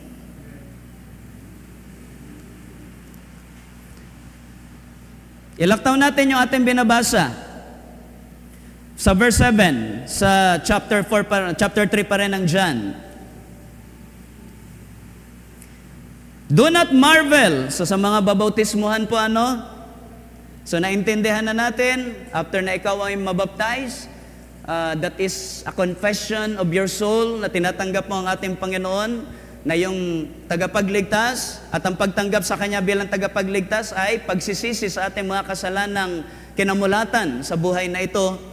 At pagkatapos niyan, nawa ay magnasa ang ating mga babautismuhan na hindi lang mabautismuhan sa tubig, kundi sa apoy ng Espiritu Santo. Na maranasan natin kung paanong manahan ang Espiritu ng Diyos sa ating mga espiritu at kaluluwa. Na yung Espiritu ng Diyos talaga yung magpaparalyze sa ating katawan para hindi na tayo makagawa at bumalik sa dati nating mga makasalanang gawa. Amen? Magkaiba kasi yung pagiging good sa pagiging righteous. When you are good, you know things that are good according to your own knowledge, according to your own perception, personal perspective in life. But becoming spiritually righteous, you are not just good, but your goodness comes from the righteousness of the Word of God. Meron ng batayan, meron ng referensya ang pagiging mabuti mong anak na lalaki at babae ng Diyos. At anong referensya mo? Ang Word of God. Hallelujah. Dahil yung tinatawag na sanlibutan na mabuti, sa Diyos, hindi mabuti. At yung tinatawag naman na sanlibutan na hindi mabuti, sa Diyos mabuti. Kaya paano natin ma-identify yun? By increasing our knowledge and wisdom sa salita ng Diyos through the help of the Spirit of God. Hallelujah. Sa pamanhin ko, medyo Bible study tayo. Hallelujah. For the sake ng mga babautismuhan, mga kapatid, let us pray for them. At ang pagtanggap ng Espiritu Santo, mga kapatid, dahil apo yan, may mga susunugin o mga traits, mga hindi mabuting, hindi mainam, hindi matuwid ng mga ugali sa atin, by and by. Kung ang tubig nga ay nakakapaglinis, at ang dugo ay nakakapaglinis, how much more ang apoy? Kaya nga ang sanlibutang ito na napakasama na sa ating panahon na intindihan natin, una, hinatulan sa pamamagitan ng dugo, sa pamamagitan ng tubig sa panahon ni Noah, and then later on, dumami pa rin ang mga tao sa pagkakasala. Dumating ang ating Panginoon. Sa pamamagitan ng kanyang dugo, ang sumampalataya ay tatanggap ng buhay na walang hanggan. Pero yung hindi sumampalataya, hinatulan na sila ng dugo ng ating Panginoon sa damnation. At yung mga hinatulan sa damnation, hindi po yan makakaligtas sa ikatlong judgment by fire. Hallelujah. Ang sabi ng banal na kasulatan sa aklat ni Pedro, di ba? Nagugunawin ng Diyos ang mundong ito na pinarumi ng kasalanan ng tao sa pamamagitan ng apoy. So, 3 judgment na dadaanan ng lupang ito para i-purify. Hallelujah! At, pakanasain natin ang bautismo ng Espiritu Santo na siyang susunog ng pagiging tampuhin mo, pagiging sensitibo mo, pagiging ma-pride natin, di ba? Ang apoy ng Espiritu ng Diyos ang siyang susunog ng ating mga masasamang pag-uugali, mga hindi matuwid na mga behavior. Ito yung tutulong sa atin para tayo ay lubos na ang isilang bilang bagong nilalang kay Kristo. Na kung paano ang ating Panginoong Hesus, ang ulo ng iglesia, siya'y tinampal, siya'y inalimura, siya ay tinusok sa tagiliran. Hallelujah, lahat na ng masama ay ginawa na sa Kanya, bukod pa na Kanyang inangkin ang ating mga pagkakasala, dinala ang krus ng Kalbaryo na hindi naman dapat para sa Kanya yun, kundi para sa atin, pero tiniis niya ang krus. Hallelujah. Kung siya hindi man lamang nagsalita ng kahit anong pangganti sa mga gumawa ng masama sa Kanya, nasa Kanya'y pumatay, how much more ang bawat isang nabautismuhan sa pangalan ng Panginoong Hesus na tumatanggap ng bautismo sa apoy. Amen? Kaya yung ating narinig sa pangaral ng ating mahal na Pastor Eli, character is victory. Hindi mo yan mararanasan hanggat ang iyong spirit at kaluluwa hindi totally na isilang, hindi totally na born again sa pamagitan ng Espiritu Santo. The fruit of the Spirit, anong fruit ng Spirit? Joy, love, meekness, etc., etc. Galatians chapter 5. Yun ang bunga ng Espiritu. At ang bunga ng Espiritu, as we heard, kinakailangang mag-materialize sa buhay ng bawat isa sa atin. Pag sinabi natin mag-materialize, kinakailangan yung sustansya ng bunga ng Espiritu. Ipamalas mo sa iyong kapatid, ipamalas mo sa mga hindi pa ligtas na mga mahal mo sa buhay at mga kaanak, kaibigan. Kaya nagiging fruitful ang buhay Kristiyano dahil may fruit of the Holy Spirit ang kanyang espiritu at kaluluwa. The members of His mortal body are being mortified by this Holy Ghost baptism. Hallelujah. The way we understand Holy Ghost baptism ay si Kristo nananahan na sa'yo. Kung mayroong nananahan sa'yo, siya yung nasusunod sa bawat pagsasalita mo, sa bawat pagtingin mo, sa bawat pakinig mo, sa bawat kilos ng iyong kamay, sa bawat lakad ng iyong paa. Yung nakatira sa'yo ang nasusunod. And you are submitted to that someone living in you. Naintindihan po ba natin? Ano bang kalooban ng Diyos? Ang kalooban ng Diyos, lumakad sa ibabaw ng lupa na natatanyag ang kanyang katwiran sa lahat ng nilikha. Paano ito gagawin ng Diyos? Siya ay Espiritu. Tingnan ninyo yung mga tao na uwi sa paggawa ng mga rebulto. Gusto nilang makita ang Diyos sa kanilang pinaglilingkuran, kaya gawa sila ng mga imahe at kanilang niluluhuran, sinasamba. Sincere ang tao na makita ang Diyos sa kanilang pinaglilingkuran. But they are sincerely wrong sapagkat hindi kalooban ng Diyos na magsigawa sila ng mga rebulto. Why? Hindi sa bawal yan. But that is a show of respect na ang Diyos may mata na nakakakita, may tengang nakakarinig. Rebulto, wala naman yan paningin na nakakakita. Meron palang paningin yan, pero hindi nakakakita. Meron niyang tenga, hindi nakakarinig. Hindi ganyan ang Diyos na ating pinaglilingkuran. Of course, ang Diyos ay may paningin na nakakakita, may pakinig siyang nakakarinig. At ang paggawa ng rebulto para sambahan ng tao ay pagbaba ng reputasyon ng Diyos, pagbaba ng karangalan ng Diyos, pagbaba ng kapangyarihan ng Diyos. Hindi mababa ang Diyos na ating pinaglilingkuran, kundi siya'y dakila. Amen? Kaya ang mga nananambahan sa mga rebulto, pinabababa nila ang qualities and power and honor of God. Naintindihan natin? Kaya hindi sa bawal yan sa Panginoon, kundi ang mga gawang ito ay unrighteous sa harapan ng Diyos dahil ginagawa nilang maliit na Diyos ang Diyos. Of course, gusto ng Diyos maka-fellowship ang kanyang mga nilikha, lalo na tayo na tumanggap ng biyayang ito. Kaya mga kapatid, hallelujah, hindi na natin kailangan gumawa ng rebulto sapagkat si Jesus ang rebulto ng Diyos na hindi nakikita. Ito yung klase ng rebultong may mata na talagang nakakakita, may tenga na talagang nakakarinig. Jesus is the image, the rebulto of the invisible God. Kaya hindi na natin kailangan gumawa sa sarili natin paraan para hulmahin ang Diyos. Hindi natin kailangan. Amen? Hallelujah, dear of the Lord. Kaya yung mga taglay nating mga kasalanan, mga qualities na hindi mainam, matuwid sa harapan ng Diyos, yan ay nagiging rebulto natin kung hindi tayo mapapasakop sa kalooban ng Diyos. Amen? Hallelujah.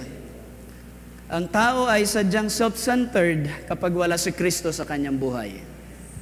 Ang tao ay sadyang walang ibang mahalaga sa kanya kundi ang kanyang ego, ang kanyang pride, kapag wala si Kristo sa kanyang buhay. Pero the moment na si Kristo ay manahan sa iyo, nagagawa mo ng talikuran, i-lay down lahat ng mga bagay na yan sa buhay mo. Sapagkat ang ating Panginoong Jesus, nakita natin ang kanyang pagtatagumpay ay ang pagiging meek sa harapan ng mga nag-persecute sa kanya, sa harapan ng mga nag-alimura sa kanya, sa harapan ng lahat ng mga gumawa ng hindi matuwid sa ating Panginoon. Siya'y naging maamo at hindi man lamang nagsalita ng kahit anong paghihiganti. Ganyan ang ating Panginoon. That is why character is victory. Do you think, hallelujah, magiging karapat-dapat kaya ang ating Panginoon na matawag na kordero? Kung siya ay gaganti sa mga sa kanya ay gagawa ng masama sa mga panahon na yon? Of course not. Alam ng kanyang ama kung gaano ka-submissive ang ating Panginoon, the only begotten of the Father. Hallelujah. Kaya, ang unang halimbawa ng pagiging matagumpay sa character ay walang iba kundi ang ating Panginoong Jesus. At ang ating Panginoon, bagaman di na natin siya literally makita ngayon, hindi gaya ng panahon ng mga alagad, ng mga disipulo ng mga apostol, pero siya'y narito ngayon. At ang pagpapabautismo na naranasan natin, yan ay tulad sa sinasagot mo na, handa mo bang paglingkuran? Handa ka bang magpasakop? Handa mo bang tanggapin si Kristo na yung tagapagligtas sa hirap at sa ginhawa? Amen? Sa kalusugan o sa karamdaman, sa buhay o sa kamatayan, kay Kristo lang ako. Kaya kapag binautismuhan ka, hindi lang natin maaalala na tulad ka sa namatay kasama ni Kristo at muling nabuhay, kundi para kang ikinakasal kay Kristo. Kaya yung unang asawa mo, which is yung kasalanan, ay unti-unti nang pinapatay sa buhay ng mga mananampalataya. Kaya sa banal na kasulatan, hanggat nabubuhay ang iyong asawa, hindi ka pwedeng mag-asawa sa iba. Pero huwag mo naman ipag-pray na mamatay yung asawa mo para makapag-asawa ka sa iba. Hindi yan matuwid sa harapan ng Diyos. But what I mean is, hallelujah, pinapahintulutan lamang sa banal na kasulatan ang muling pag-aasawa kung ang asawa ng namatayan ay namatay na. Kaya yung karanasan ni Haring David na kung papaanong, bakit kaya isinalang niya si Uriah sa labanan para kung may unang mamamatay ay si Uriah sa pakikipaglaban sa mga kaaway ng Israel. Hindi kasi alam ni David ang kalooban ng Diyos, hindi niya pwedeng maging asawa si Bathsheba hanggat buhay si Uriah. There's no other way kundi patayin si Uriah para si Bathsheba ay maging legal na asawa ni David. Hindi natin i-justify yung kasalanan na ginawa ni David, pero meron tayong revelation na makukuha doon, mga kapatid, na sa ating panahon, ang ating dating asawa ay ang kasalanan. Hindi ka pwedeng makipag-asawa kay Kristo hanggat buhay pa yung dating asawa mo. Kinakailangang mamatay muna yung dating asawa mo, which is yung kasalanan, bago ka maging asawa ni Kristo. Bago ka tawaging bride ni Kristo. Amen? Anong pakikisama ng liwanag sa kadiliman. Hindi pwede. Kaya kung ibig mong makasama si Kristo sa buhay mo, iwaksin mo ang lahat ng kadiliman sa buhay mo. Amen? Hallelujah. So let's pray for them na babautismuhan sa araw ng Sunday dahil ito ay hindi bagay na laro-laro, kundi ito ay seryosong bagay. Ang pinag-uusapan dito ay ang kaligtasan ng ating mga kaluluwa. Tingnan ninyo sa Hebrews chapter 2 verse 9, "But we see Jesus who was made a little lower than the angels for the suffering of death." Nandyan ba kayo? Ang ating Panginoong Jesus, He was made a little lower than the angels para mag-suffer ng kamatayan. So may purpose talaga ang kamatayan ng ating Panginoon. It is not by chance. Crowned with glory and honor, that He, by the grace of God, should taste death for every man. Tingnan ninyo, biyaya ng Panginoon ang mamatay ang ating Panginoong Hesukristo. Now we can say, by grace of God, tayo'y patay na sa ating unang pagkatao. Tayo'y patay na sa ating unang asawa. Hallelujah.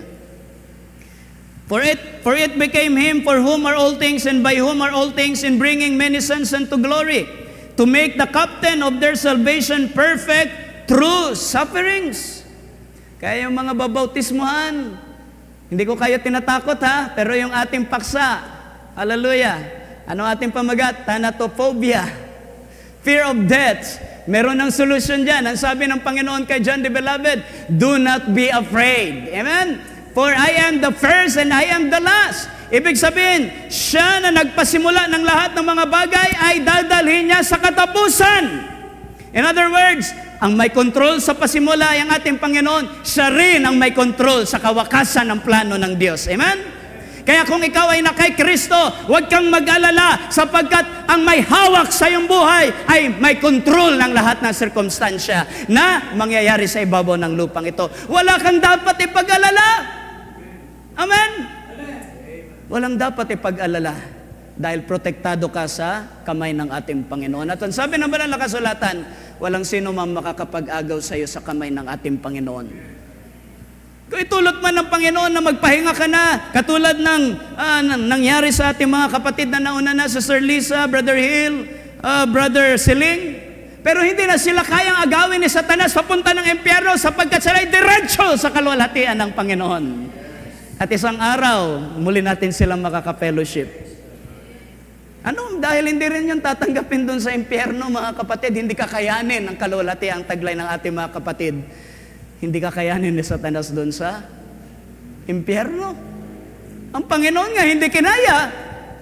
Nananampalataya ba kayo na sapagkat tayo ay bahagi ng salita, kung ang Panginoon na hindi kinaya ng libingan, ng impyerno, ng kamatayan, lalong ang bride ni Kristo, hindi kayo kakayanin ng libingan, ng impyerno at ng kamatayan. When it's right, when it's the due time, when it's the perfect time for that, mangyayari at mangyayari yan, mga kapatid. For He had the keys of hell and death. Hindi sinabing He had the keys of heaven. Dahil sa presenteng panahon na yon, ang kailangan ni John ay ma-overcome niya yung fear against death. Yung fear sa kamatayan. Hallelujah. Maaring hindi pa nag-sink in kay John sa kabila ng kanyang mga karanasan ng pagliligtas ng Diyos, mga signs and wonders. And yet, sa presensya ng Diyos na humahatol ay naramdaman pa rin niya na may takot pa rin pala siya. Pero salamat sa Espiritu ng Diyos. Ang Diyos ang nagbibigay ng tapang, lakas ng loob, ng pananampalataya upang ang takot sa kamatayan, because death has pains, hallelujah, ay ma-overcome natin sa ating panahon. Amen? Hallelujah. Kaya sino rito natatakot sa kamatayan? Alam niyo mga kapatid, hanggat ang full manifestation ng stature of a perfect man ay hindi natin na hindi nagmamanifest sa ating buhay, yung takot na yan, yung thanatophobia ay bibisita at bibisita yan sa yung pagkatao. Amen? Kaya magsikap tayo with all diligence. Idagdag mo sa pananampalataya, hallelujah, ay ang virtue. Idagdag mo sa virtue ay ang knowledge, etc., etc., etc. With all diligence. You have to have the desire kung ano yung mga pamamaraan ng Panginoon para sa ikalalago pa natin ng ating mga kaluluwa sa pagsalubong sa Panginoon, because ang sabi ng prophet, di ba, nang siya ay nakaranas ng karanasan beyond the curtain of time, hallelujah, ang mensahe sa karanasan na yun ng ating prophet ay you cannot go there, you cannot enter there without divine love, without perfect love. Hindi ka makakapasok sa kalangitan, sa abode ng ating Panginoon, sa tahanan ng ating Panginoon. Hallelujah. Hindi ka makakapasok kung walang perfect love. Perfect love can love enemies. Perfect love can forgive mortal sins. Yan ang perfect love. Kaya nga sabi ng banal na kasulatan, you are casting out fear by perfect love. Amen? Sa pamamagitan ng sakdal ng divine love, nakakast out mo ang pagkatakot sa iyong puso. Yan ang sabi ng banal na kasulatan. Kaya ang nagtataglay ng pag-ibig na ito ng ating Panginoon, walang takot sa kamatayan. Walang takot sa anumang mga pantakot ng dyablo. Hallelujah. But we need the Word of God. We need the revealed Word of God sa ating mga buhay. Kaya yung mga babautismuhan, pakanasain ninyo ng maigi na ang salitang ito ay ma-reveal sa ating mga puso't kaluluwa. Para hindi na tayo magtataka kung tayo ay makaranas nitong ating binabasa na to make the captain of our salvation perfect through sufferings. Dahil makikilala mo talaga si Kristo pag marami ka ng kaaway, pag marami ka ng mga problema, pag marami ka ng pagsubok, lalo mong makikilala si Kristo because the captain of our salvation is made perfect through sufferings. Amen? Kaya kapag may misunderstanding tayo sa kapatid, hindi yung kapatid yung kaaway mo. We have one enemy. At yun, si Satanas na siyang nag-aalaga sa impyerno at sa kamatayan. At sabi ng banal na kasulatan, hallelujah, isusugba isang araw ang impyerno, ang kamatayan, at ang Satanas sa lake of fire. Dahil ang mga anak ng Diyos walang puwang doon sa lake of fire. Amen? Ang ating puwang ay maghari kasama ni Kristo sa 1,000 years millennium. Amen? Siniseryoso nyo ba yan, mga kapatid? Seryoso ba kayo na gusto nyong maghari kasama ni Kristo sa 1,000 years millennium? Sigurado kayo? Seryoso kayo? Sino dito mga seryoso? If you are serious enough, be fully adopted as sons and daughters of God. Be fully adopted by the Holy Ghost.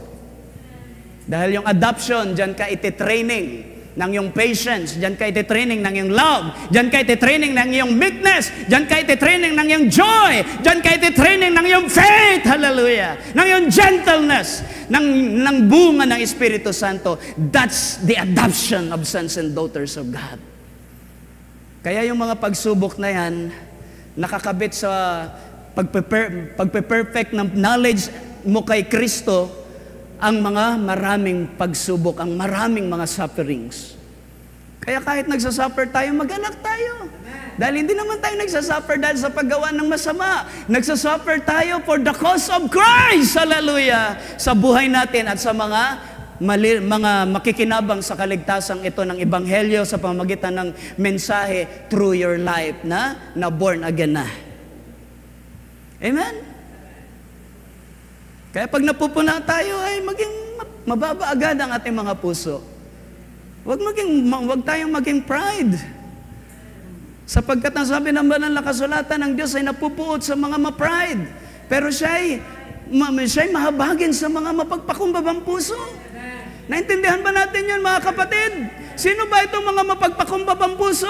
Sila na nga itong gumawa ng mabuti, sila pa yung naging masama. Sila na nga itong ginawa ng kasalanan, sila pa yung naging masama. Well, hindi sila naghahanap ng anumang mga commendation ng sino man. Sila pa ang nagpapakumbaba para maayos ang maraming mga problema at mga kaguluhan, lalo na sa fellowship. Dahil hindi tayo tinawag ng Diyos sa kaguluhan, tayo'y tinawag ng Diyos para sa kapayapaan. At ang kapayapaang ating tinanggap ay hindi na maalis sa atin, hindi mapuproduce ng sanlibutan ng kapayapaan na yan. Ano kung ang judgment ay parang hindi naging fair para sa iyo? Anak ka ng Diyos, amen? Ang sanlibutan ito, hallelujah, they have suffered Christ so unfairly. Pero salamat sa mga unfair na tatrato ng sanlibutan sa Panginoon, dahil yung pagiging unfair na ito ng sanlibutan sa isang Kristong nagmalasakit, ang nakinabang ay ang mga makasalanan ng kagaya natin na sumampalataya. Ngayon, we have the full assurance. Kung tayo man ay pagpahingahin ng Panginoon, ay siguradong sa piling din ng Panginoon tayo uuwi. Amen? Sigurado na tayo? Sino rito magtataas ng kamay sa biyaya ng Diyos? Sigurado na ako'y mapapasa sa Panginoon. Ako at ang aking buong sambayanan ay mapapasa sa Panginoon no matter what happens on this earth. Glory! For both He that sanctifieth and they who are sanctified are all of one. See? Kaya kapag nagpasya ka magpabautismo, pasimula na yan ang pagtanggap mo kay Kristo at unti-unting ikaw ay nagiging isa. Nagkakaroon ka ng kaisahan kay Kristo. When we talk about kaisahan, unity in Christ, it is no longer you but Christ in you ang nasusunod sa buhay mo. Dahil si Kristo ay nagiging asawa mo na ng iyong espiritu at ng iyong kaluluwa. Sa Kanya tayo nagpapasakop. Siya ang nagiging apple of our eyes. Siya yung nagiging pattern ng ating righteousness, ng ating goodness in life. Yung nagpapabanal at yung pinagiging banal ay nagiging isa, for which cause He is not ashamed to call them brethren. Hindi tayo kinahiya ng langit na tawaging, hallelujah, the citizens of heaven. Dahil tayo ay may kaisahan na sa ating Panginoong Hesukristo. Amen? Kaya? Minsan talagang susubukin tayo sa ating mga confession tungkol sa mga nalalaman natin sa salita ng Diyos. Di ba? Mamistulang apakan ng iyong reputasyon. Pero dahil character is victory, hindi mo na alintana. Di bali na parang mapahi ako. Di bali na parang ako yung magmistulang mali kahit hindi ako ang mali. Sa ikaayos ng fellowship, sa ikakaayos ng lahat ng mga bagay sa gawain ng Panginoon. Wala pong mawawala sa iyo, madadagdagan ka pa. Amen? Naintindihan ba natin? Sa bawat pagtitiis natin, nadadagdagan tayo ng godliness. When we talk about godliness, the more na nagiging godly ang buhay mo, the more na nagiging godly ang approach mo sa mga problema sa buhay na ito. Amen? Because of your patience. Saying, I will declare your name unto my brethren.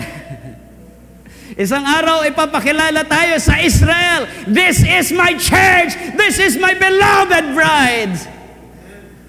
Na sa kanila ay nagsipagtiis ng maraming tiisin alang-alang sa aking pangalan. Isang araw, ipagmamalaki ng Panginoon yung mga maamo dito. Ipagmamalaki ng Panginoon yung mga matiisin dito. Ipagmamalaki ng Panginoon yung mga righteous at godly ang buhay, yung mga mapagmahal sa kanilang mga kapatid. Lahat ng mga tumanggap ng virtue, knowledge, temperance. Isang araw, ipagmamalaki kayo ng Panginoon sa harapan ng Israel upang ipaalam na mayroong mga taong nabubuhay sa ibabaw ng lupa na kayang mabuhay ng matuwid dahil may espiritu na motivate sa kanya na gawin ang kalooban ng langit. Amen? That's the truth. Proud ang ating Panginoong Jesus sa bride niya because of this victory in the character na meron ng iglesia. In the midst of the church will I sing praise unto thee. And again, I will put my trust in Him. Amen? And again, behold, I and the children which God hath given me.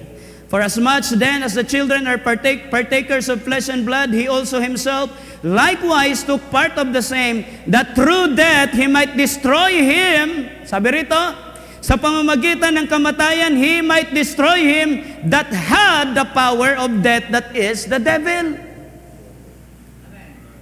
Naintindihan po ba natin mga kapatid, ang kamatayan ng ating Panginoon ay naging benepisyo ng mga mananampalataya sapagkat nakalaya tayo sa kapangyarihan ng kamatayan, which is the devil.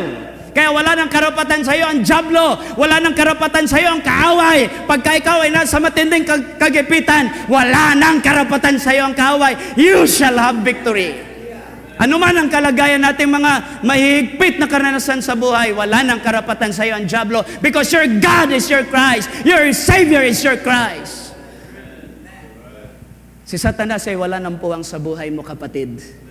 But do not give place to the devil. Magkakaroon lang ng puwang si Satanas kapag binigyan mo siya ng pagkakataon. But so long that you're not giving way to the devil, he cannot work. Naintindihan po ba natin mga kapatid? Nang taglayin ng ating Panginoon sa kanyang muling pagkabuhay ang mga susi ng Hades at ng kamatayan, dapat din nating maintindihan, wala nang kapangyarihan sa atin si Satanas. Ang lahat ng mga benepisyo ng sangkalangitan ay sigurado na para sa iyo, kapatid. Amen? But you see, kapag binigyan natin ng daan ng dyablo, makakagawa at makakagawa pa rin siya. Kaya anong ating kailangan? Ang mababad tayo sa Espiritu ng ating Panginoon upang malabanan natin ang mga gawa ng kaaway. Dahil, wag din natin kalimutan, ang huling kaaway na ating ikukungkir, ating dadaigin, ay ang kamatayan. Anong ibig kong sabihin? Kapag totally isinugba na sa lake of fire, si Satanas, ang impyerno at ang kamatayan, then ang tatlong ito, itong Trinity na to ay mawawala na ng puwang. Intindihan natin mga kapatid? Hallelujah! That through death he might destroy him that had the power of death, that is the devil, and deliver them who through fear of death, yan ang ating paksa, di ba? Thanatophobia. Para iligtas sila ng mga nasubject sa pagkatakot sa kamatayan, through fear of death were all their lifetime subject to bondage. Kapag ang tao'y nabubuhay sa pagkatakot, nagiging alipin siya ng kanyang kinatatakutan. Uulitin ko mga kapatid, kapag ang pagkatakot ay naghahari sa puso ng tao, nagiging alipin siya ng pagkatakot na yan. Kaya kung may takot tayo sa kamatayan, magiging alipin ka pa rin ng kamatayan na yan at si Satanas ay gagawa at gagawa pa rin sa iyo. Amen? Kaya yung ating kapatid tumanggap ng pananampalatayang matapang. Sa halip na siya yung matakot sa karamdaman, yung karamdaman yung tinatakot niya. Pag namatay ka karamdaman, tandaan mo, mamamatay ka rin, pero ako muling mabubuhay. What a faith! Hallelujah! Amen! Matanda na kasi yan si Tatay Virgilio, kaya ganyan niya magsalita. No! Kung ano yung nasa puso, yun yung lumalabas sa bibig. Sadyang yun ang pananampalataya naghahari sa puso ng ating kapatid. Amen! Hallelujah! For verily he took not on him the nature of angels. Salamat sa Panginoon.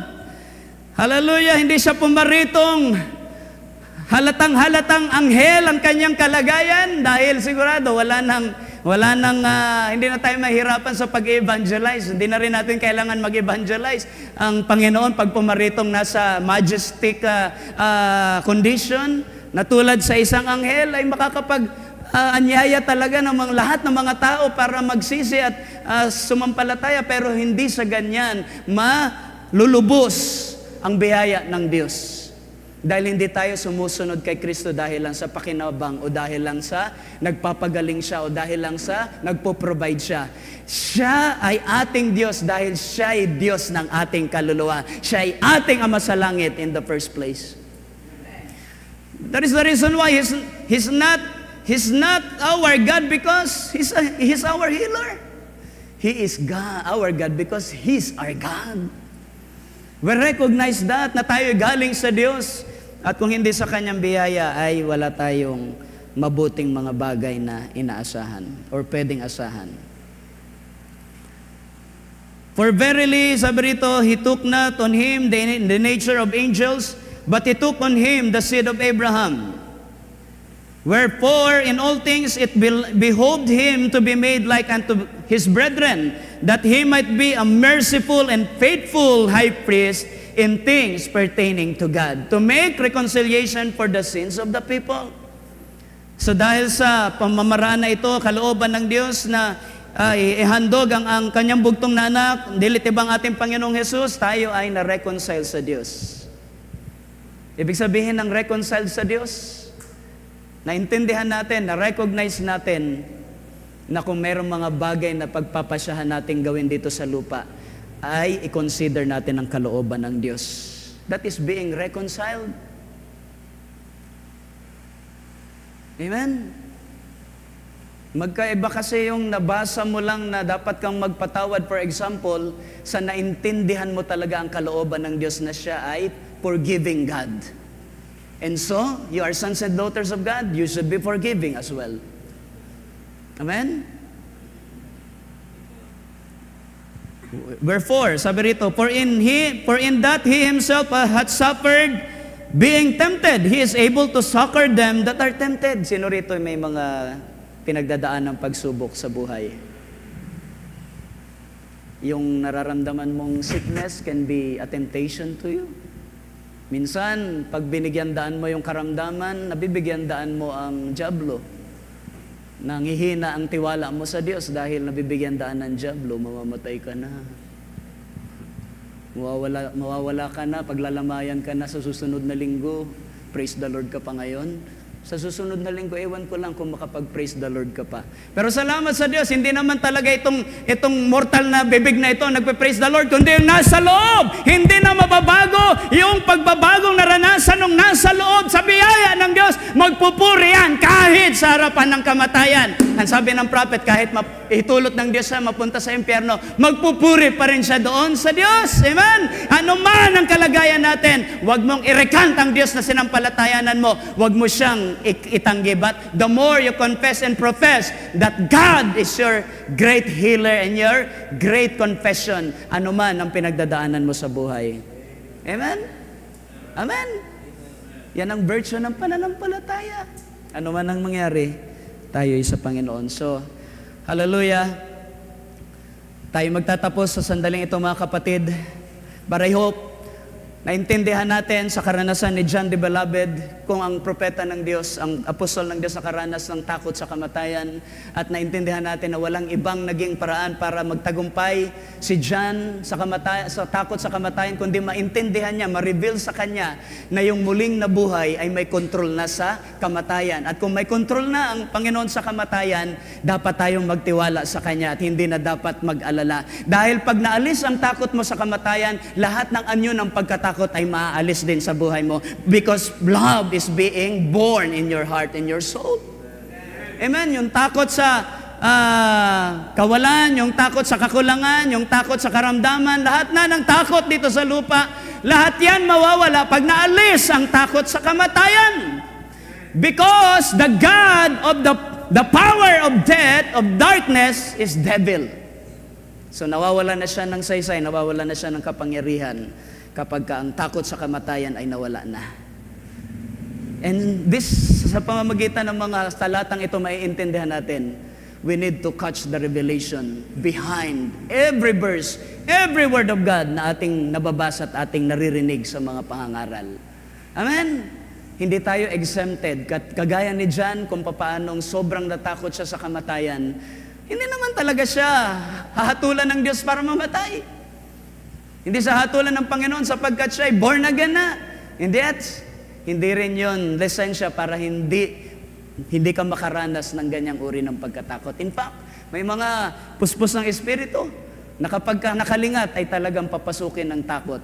Pero no longer sa panahong ating kinabubuhayan. Sapagkat salamat sa karanasan ni John, it is revealed to us kung bakit siya ang Alpha at ang Omega, kung bakit siya ang simula at siya ang katapusan.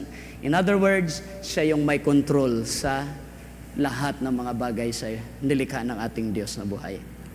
So for a few verses, sa ating pagtatapos, sabi rito sa 1 Corinthians chapter 15, verse 54 to 55, so when this corruptible shall have put on incorruption, and this mortal shall have put on immortality.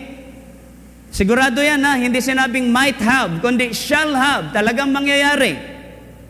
Then shall be brought to pass the saying that is written, death is swallowed up in victory. What is your victory?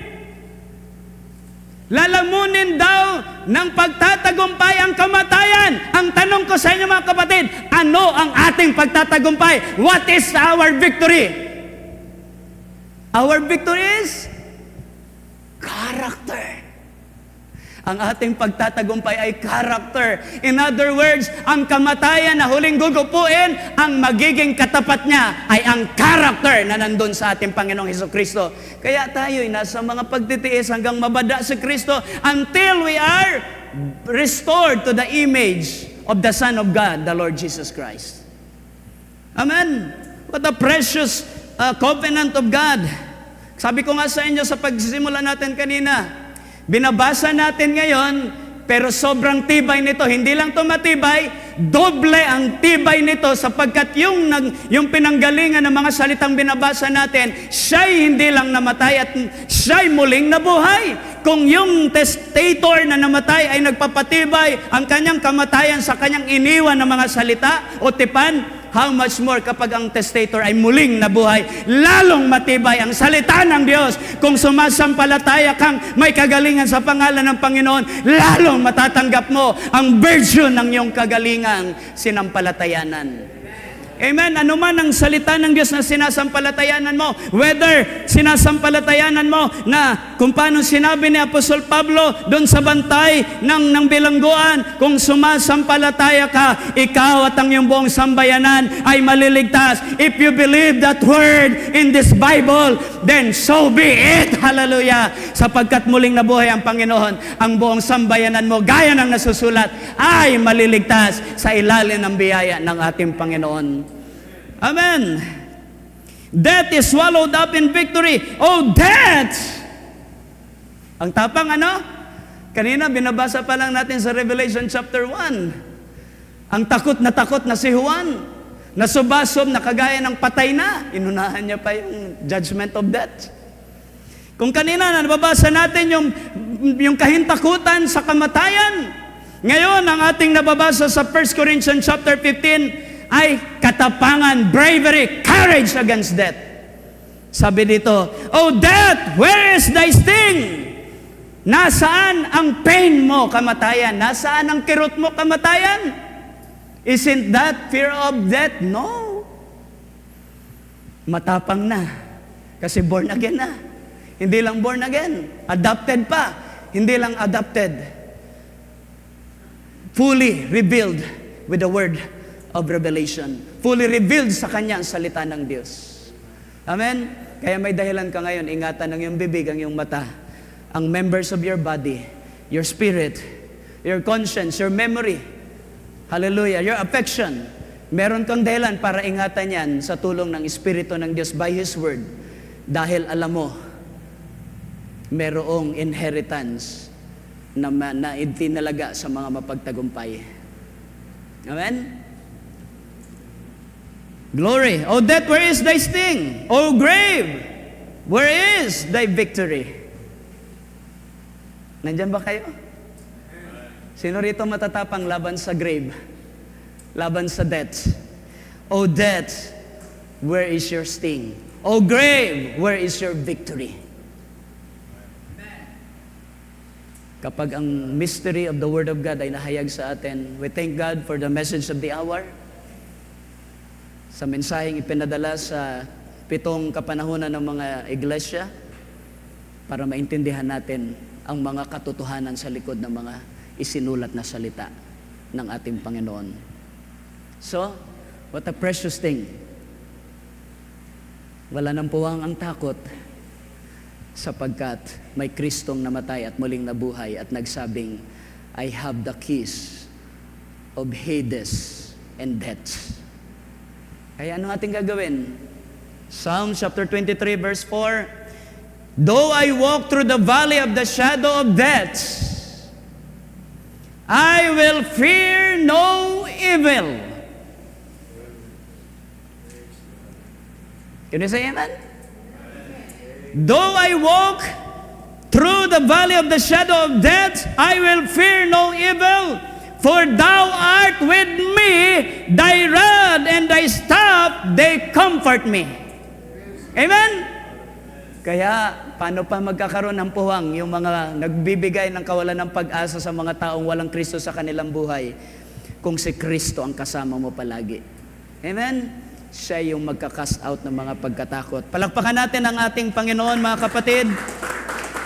Ang sabi ng aklat ng Timoteo, but is now made manifest by the appearing of our Lord Jesus Christ, who hath abolished death, and hath brought life and immortality to light through the gospel. So potentially, nandyan na yan sa atin, mga kapatid. You are sons and daughters of God. You have the potential of the inheritance of the redemption, eternal redemption na tinanggap natin through the message of the hour, through the gospel. Kaya purihin ang ating Panginoon. Hallelujah. Ang ating mga pagsamba at ang ating mga papuri sa Panginoong Diyos, ito hindi nawawala ng saysay. Kaya kapag tayo nasa panahon ng praises and worship, huwag tayong magtipid na magpapasalamat sa Diyos, magpupuri sa Kanya. Kasi pag naintindihan mo talaga ito, mga kabutihang ito ng ating banal na Diyos, wala kang sasabihin kundi salamat at dakilain ng Diyos na buhay. Sapagkat walang makapag-offer niyan sa iyo kundi ang Diyos lamang sa pamamagitan ni Kristo. Kahit saan ka pumunta, wala nang magduduplicate na ginawa ng ating Panginoong Jesus. Kahit ano man ang gawin mo, nobody can produce the same things produced by the Lord Jesus Christ. Sa Kanya lang ang ating kaligtasan, sa Kanya lang ang ating katubusan, at ang lahat ng mga benepisyo sa pangalan ng Panginoon ay sa Kanya lamang natin matutunghayan. For there is no other name given under heaven except the name of the Lord Jesus Christ. Atin minsan pampalapakan ng ating Panginoon. Tayo manalangin. Ama naming banal, salamat po sa gabing ito. Ang iyong mga salita ay tunay na buhay. Salamat sa kapahayagan na dumating sa aming panahon through the baptism of the Holy Spirit upang maintindihan namin ang iyong mga salita at magamit namin, Lord God, ang kapangyarihan ng iyong salita sa mga panahon na kami ay nahaharap sa mga pagkatakot. Salamat, Lord, hindi mo kami hinahayaan, Lord, pinahintulutan sa kaaway na muling mapaalipin sa mga pagkatakot na ito. Lord, salamat sa iyong Espiritu na siyang gumabay, gumawa, kumilos sa aming gawain. Tunay na purihin ka at sambahin. Buhay na buhay ka sa puso ng iyong mga anak. Ikaw ay nananatiling buhay. You are alive forevermore. Amen! Hallelujah! Salamat sa katotohanan ito, Lord God. We have the keys of the hell, of death, Lord God. Salamat sa katotohanan ito. Kaya sa iyo ang papurit, pasasalamat, Lord God. Salamat sa kalakasan, salamat sa biyaya, salamat sa anointing, salamat sa kapahayagan. Lahat ng ito, Lord God, sa iyo ang papurit, karangalan, sa pangalan ng aming Panginoong Hesukristo. Ang lahat ay sumigaw ng amen. Oh, glory, palakpakan natin ang ating Panginoon. Hallelujah. Blessed be the name of Jesus.